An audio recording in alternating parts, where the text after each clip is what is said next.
Hey and welcome to this video where we're going to be going over some of the most advanced tactics that we use when it comes to the combat phase. This is a free lesson from our Vanguard Tactics Academy course, and in this lesson we're going to be covering some of those tricks and tips that you see top players using, and sometimes you wonder how and why they're doing the things that they do. Hey and welcome to this lesson. We're going to be taking a look at some of the advanced tactics for the charge phase. All right, Steve, so let's carry on where we kind of left off in the last video. We talked about transports, and actually there's a very nasty advanced tactic to deal with a transport that has a unit inside. Yeah, so let's say in this repulsor is a bunch of blade guard. All right, well, Steve, I've put them in the repulsor because I know world eaters don't really like vehicles. No. And actually, I don't mind if you kill the repulsor and I get my guys out. Yes, because what normally happens is you charge in, you kill the vehicle, the unit jumps out, and then they kill you. Yeah. And you're only then trading your combat unit with a transport, which isn't great. No. So here's what you've got to do instead. Okay. You need to set this up so that you end your move either side of a transport. Mm-hmm. And then what you're going to do is you're going to roll out the first unit, this unit here. Yep. The 8-bound, they've rolled a 6. Okay, cool. And I'm going to say to you, Michael, okay, cool, what I'm going to do, Michael, is I'm going to just make each model within 6 inches like that, okay? Okay. But I want to give you enough room so you can get out. Well, I'm actually closer here. Yeah. So I want to use most of my 6 inches to go around this side of the building. Not the building, the Cool. tank. Okay. Okay? That's fine. Can't kill my guys. And I want to leave basically the front place. I need to leave space for you to get out. Which is a good idea here because there is an objective here. Yeah. Yeah. This unit will now charge. They've rolled a 4. Okay. Well, I will make it, which is good. Yeah. And no guys can actually get base to base apart from this guy, so he'll have to go there. And they'll just move in like this. Okay? Right. Okay. But only 1 or 2 models have to base. Your unit will not fit here. No. So I'm going to activate my combat phase. Okay.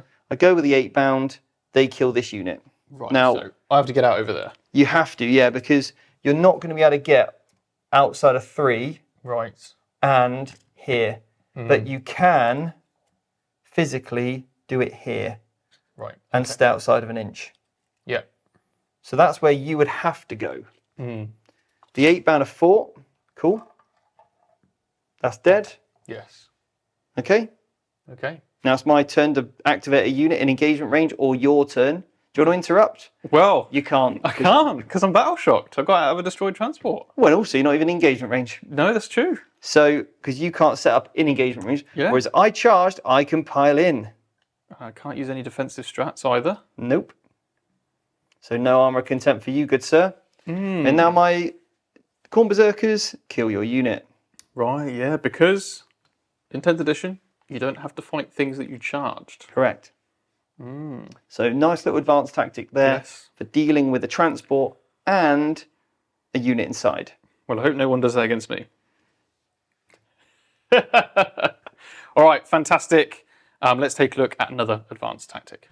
All right, so in this case, we're going to look at using Tank Shock or any other ability that lets you do mortal wounds on the charge. Yeah, so we're looking at things like the Assault Intercessor with jump packs, those types of abilities. Yes, fantastic. Okay. What have we got here? Well, the World Eaters player thought they'd be really smart and end a combat or something and try and move block this gap so that the Redemptor Dreadnought has to stay 1 inch away with its move Yeah. and then can't charge this unit here of Very Exalted nice. 8-bound. Sound tactic? Pretty sound. But they've forgotten that I'm going to have a CP Oh, no. and I'm going to Tank Shock. So I'm going to make my charge move. I made it. And I'm going to go here Okay. to base the model here. Great. And now, Michael, Yes. at the end of my charge move, Yes. I pick one of my combat weapons. Okay. I'm strength 12. Okay. So I take the strength characteristic of that, Yeah. which is 12, and I'm going to roll 12 dice. But you get +2 as well because your strength's higher than my toughness. Exactly. So I get the additional +2 because you're not toughness 12. So, Michael, what I'm going to do is roll 14 dice. And for every 5 and 6, you're going to take a mortal wound. So we've got 4, 5, 6, 7. But the stratagem caps at 6. Okay. And we've killed all the berserkers, haven't we? They're all dead. They're all dead. So we get rid of them. Very nice. And now I get to pile in. Oh yeah, in the fight phase. 3 inches. You don't have to fight the thing you charged. There we go. Go to there. Yeah, very nice. And now, of course, I can fight you. Yeah. Okay. Okay. Good tactic. Good tactic. And Yes. as you say, would work with jump assault intercessors, and like any other strategy you have that does mortal wounds on the charge. Yeah. Yeah. Very good. Pretty good, right? Very good. Yeah. Really good. Okay, Michael. So I've got another advanced tactic for you. Okay. Now, there will be some situations where your opponent has precision.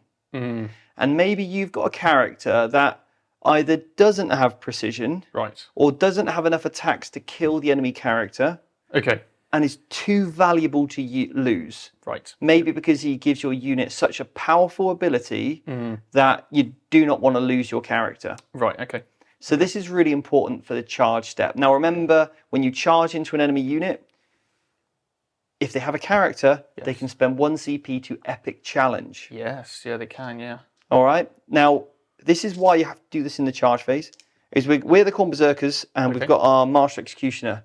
He dies super fast, but we just want him to kill as many models as possible.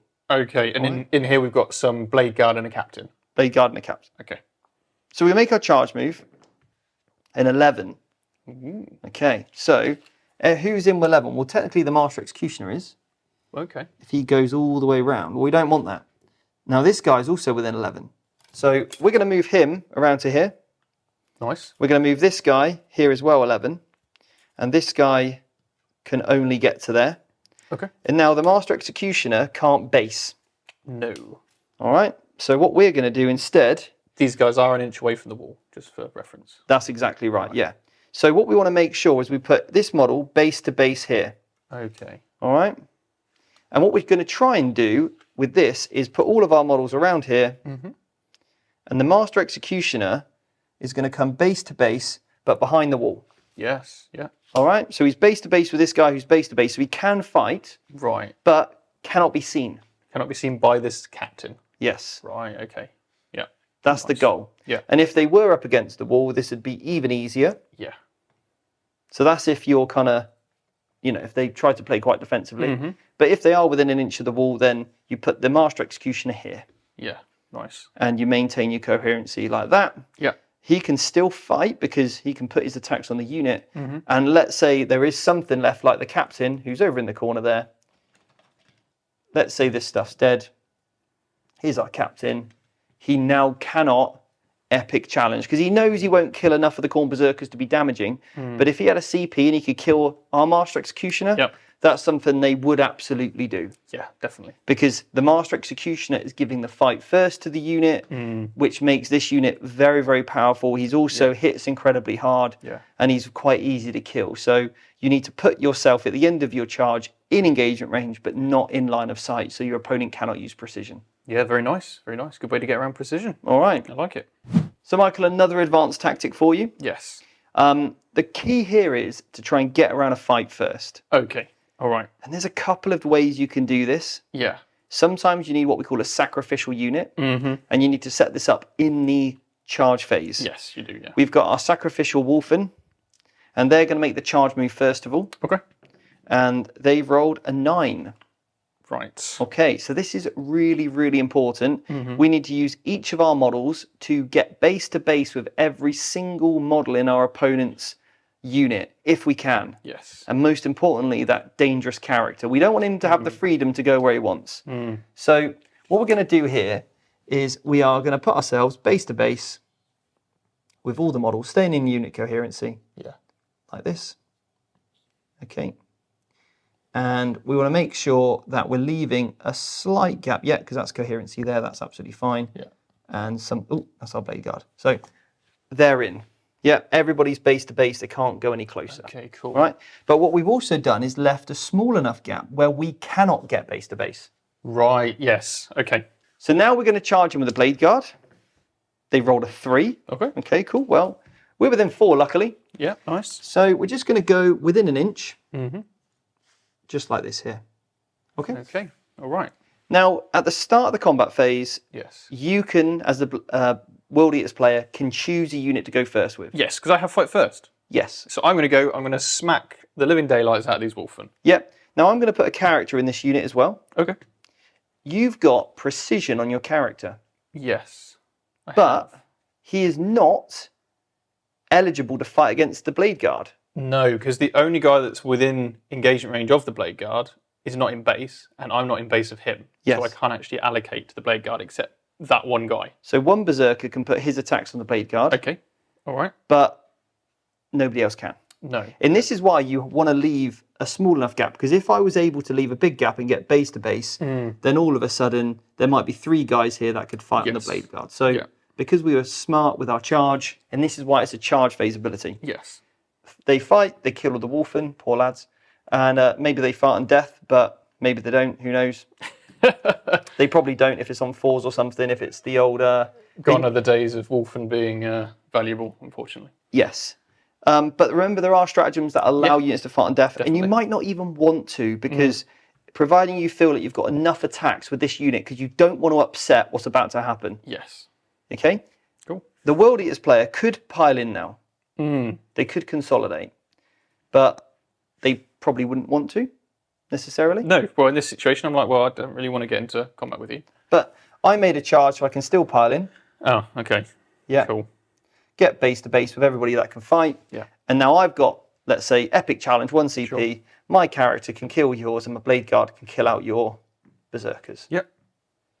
There we go. Perfect. Nice little way of getting around fight first. Yeah, very nice. But I got another one, Michael. Alrighty. Let's say you had an 8-bound. Okay. Maybe he was like here. This was like the smattering left that you had. Okay. Okay. And I've got a vehicle. Right. Okay. Well, if you charge my Berserkers, I'm going to hit you and potentially murder you. Yep. Because you might only have a couple of wounds left. Yep.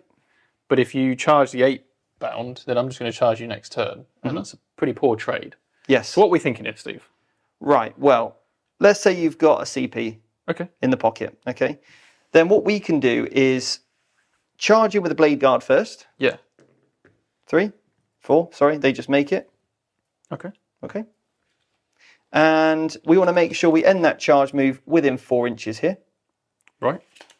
This guy's going to charge in. He also needs to get base to base within 4 inches. Right, okay. I'm now going to tank shock. Oh, you cheeky devil. 2, 4, 6. Or 12 dice. It'd be 12 dice. I do some mortal wounds. We're going to do at least 3 mortal wounds here. Kill off the 8-bound. Yeah. Okay. So you have fight first. I do have fight first, but I'm not in combat. You're not in combat, so you don't get to pick it. No. So I get to pick a unit now. Okay. All right? Yes. So I'm going to pick my Dreadnought. All right. Okay. And I'm just going to move my 4 inches, get base to base, Okay. and now I'm going to fight. Okay. Well, you kill 3 of us. You do. Good work. All right. Well, I've got fight first, Steve, but I don't actually get it. No. Because I wasn't in combat at the start of the fight phase. You weren't. So I just count as a remain in combat. You do. Which, sadly for me, means your fight first unit gets to go. Yep, they pile in, and they kill the rest of you off. Well, well, well. Yeah. That's pretty good. The old tank shock. Pretty good. That's pretty good. I like that. And you could soften up the unit as well with some shooting and then go in for that killing play. Yeah, that's a really nice way of getting around fight first. Yeah. Okay. Very strong. So there we have it. There's some advanced tactics for you in the charge phase that you can use to either get around fight first, to get around being move blocked, and also to get around those pesky transports. So we really hope you've enjoyed this module on the charge phase, and we're going to set you up for success when you come to the combat phase. And we'll see you next. So we really hope you've enjoyed that advanced video on the charge phase, and maybe you've seen some ways already that you can start to implement some of those tricks and tips into your game plan and strategy. And if you want to get access to all the other 15 modules that are on the Academy, then we are open for enrollment. The links are going to be in the description below. We have live lessons happening every single week where you can ask our expert coaches their help and advice to make sure that you can keep on improving as a player, and you can become part of a community and a player base that really promotes sportsmanship and fair play and being an amazing opponent at the tabletop. So hopefully we'll see you soon on the Academy, and we really hope you've enjoyed this lesson.